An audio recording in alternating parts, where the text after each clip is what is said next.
Look at the temple structure. Deep inside the sanctum sanctorum, all you will find is a stone. 6 to 7 feet or 9 feet, including the pedestal, etc. A whole lot of people are ridiculing why this much decoration to a stone. What's there in it? How can you worship this dumb stone as God? To all the idiots who are ridiculing idol worshipping, let's talk science, okay? What is it? It's a rock. What is rock? Rock is made up of metals and minerals. If you go to a valley and shout something, what does the rocks do? It will give you an echo.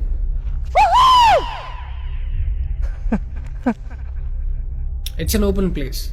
The sound travels, hits the rock and throws it back. This phenomena is called echo and it's scientifically proven, everybody knows it. Depending on how loud you send the sound waves, accordingly rocks will throw back an echo. Every rock, that's why you will hear 2-3 sounds at different intervals. Visually you cannot see what's happening, but you can hear it.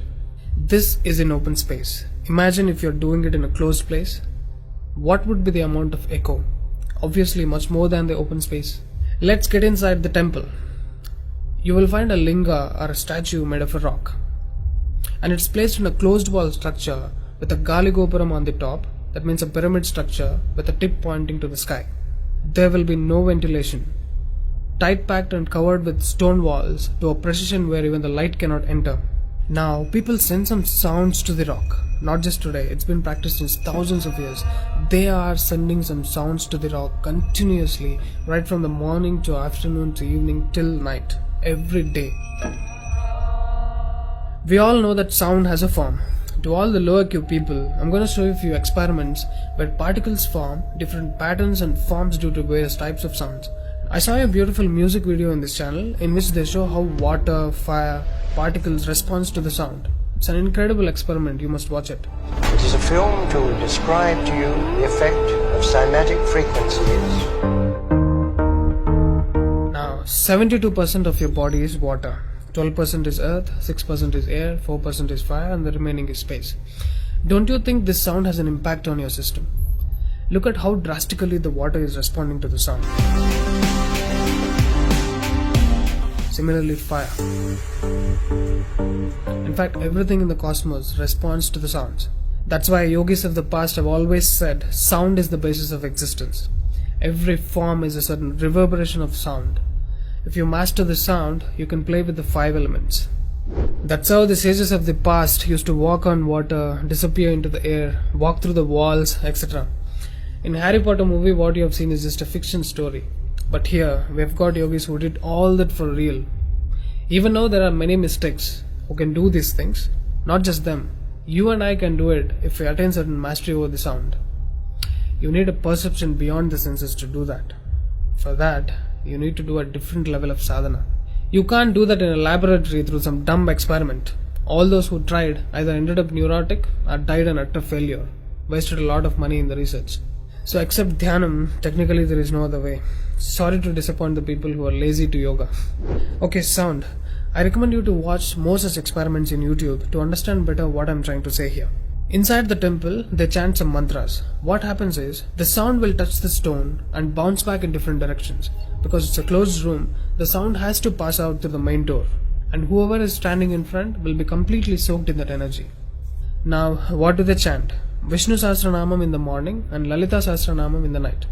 There is Shivopasana Mantram, Lingastakam, Am Namah Shivaya, Nirvana Shatakam, etc., which will have different impacts on the human system.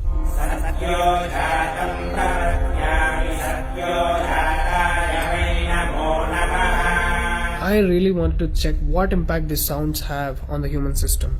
So I went to a neurosurgeon to really experiment and document the impact of these sounds on the human brain, the human system.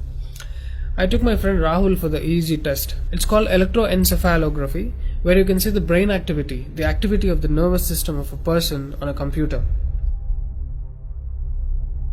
We played Lalita Sahasranamam to him.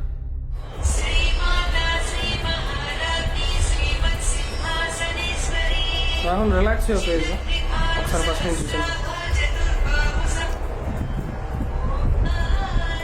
Right.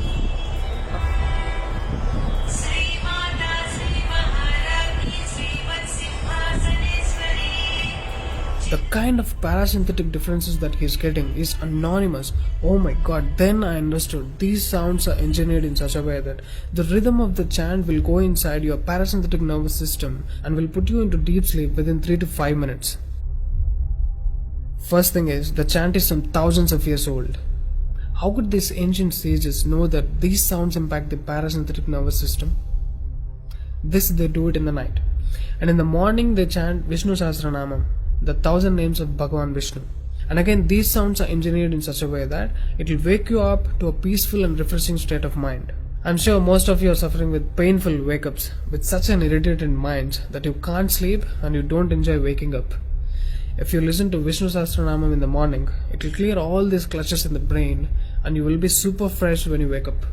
Even today you can go and check in Tirupati temple. They will chant Vishnu Sahasranamam in the morning and Lalita Sahasranamam in the night. This is a clear science evolved and being practiced in temples. Even now in most of the temples they're still doing it without knowing why they're doing. I went and asked one of the priests in my hometown. He said, no, they're doing it since so many years.